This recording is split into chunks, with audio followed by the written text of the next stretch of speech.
Hello guys! Tara sa ating kusina at gagawa tayo ng kutkutin, banana chips ang ating lulutuin ngayon. Keep on watching! Meron ako ditong saging guys, yung saging na hilaw talaga. Hindi kailangang maniba, kailangan hilaw lang siya talaga. Ayan, babalatan ko po siya. Ang dami ko dati laging saging, hindi ko naiisip yung ganitong way sa merienda. Ngayon napanood ako, dumaan sa newsfeed ko, sakto na may pala ako saging. Kaya ayan, magluto tayo ng banana chips. Ayan, nagready ako ng tubig dito sa ating planggana. Ibabad natin guys para hindi siya mangitim habang binabalatan natin.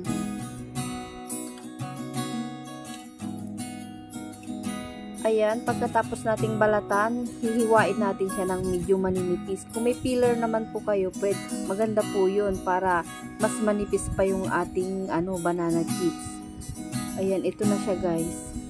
Ilang piraso lang yung ginamit nating saging pero marami-rami na po yan.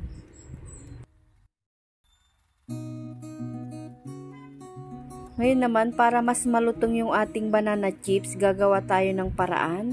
Ayan, meron tayong half cup na sugar. Naglagay tayo ng half cup na tubig, half cup na vinegar. Ayan, tapos halo-haloin natin hanggang ma-dissolve lahat yung ating nilagay.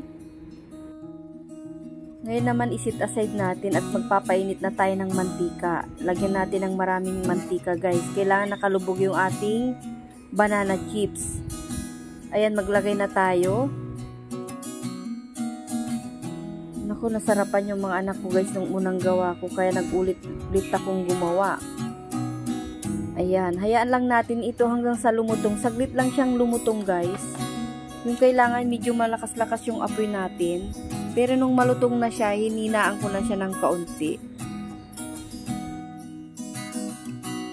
Nung nakita nyong medyo malutong na siya at luto na yung saging, saka natin siya lalagyan ng ating dinisolve na vinegar tsaka asukal. Ayan, lagyan natin siya hanggang sa makut lahat yung ating banana chips para mas lalong lumutong guys.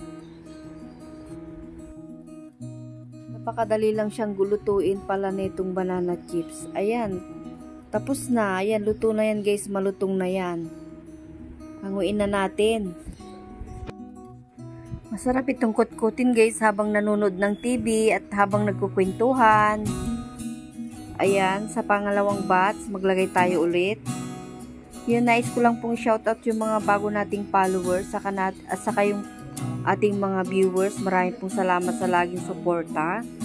Ayan, inulit ko po ulit yung ating paglalagay ng suka. Kung marami kayong saging, ganito ang gawin nyo guys. Naku, magugustuhan ng mga anak nyo yan. So yan po, sana gustuhan nyo muli itong ating video.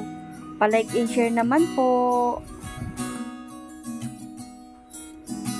Ayan, luto na yung ating banana chips. Hanggang sa muli guys, maraming pong salamat sa inyong panonood. Bye!